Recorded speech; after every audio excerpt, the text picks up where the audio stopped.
আর মাত্র কদিন, আর মাত্র একটি সিদ্ধান্ত, যার উপর নির্ভর করছে বাংলাদেশের আগামী দিনের দিশা। গত ৩টি নির্বাচন আমাদের শিখিয়েছে একটাই কথা, ভোটাধিকার উপেক্ষিত হলে গণতন্ত্র শুধু শব্দ হয়ে থাকে। কিন্তু এবার দৃশ্যপট বদলাচ্ছে।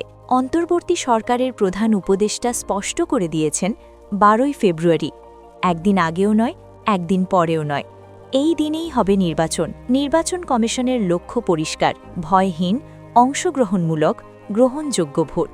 লাইনচ্যুত ট্রেনকে আবার লাইনে ফেরানোর চেষ্টা চলছে। এই চেষ্টাই হতে পারে প্রথম বড় সাফল্য। এই নির্বাচনের সবচেয়ে গুরুত্বপূর্ণ ফ্যাক্টর বাংলাদেশ সশস্ত্র বাহিনী।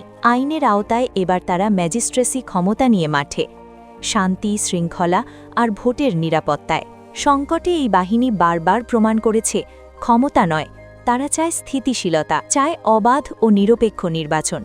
এই দায়বদ্ধতাই তাদের গর্ব।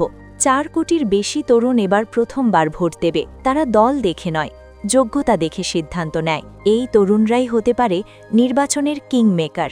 একটি নির্বাচন শুধু ক্ষমতা বদলের দিন নয়, এটি জাতির আত্মবিশ্বাস ফেরানোর দিন।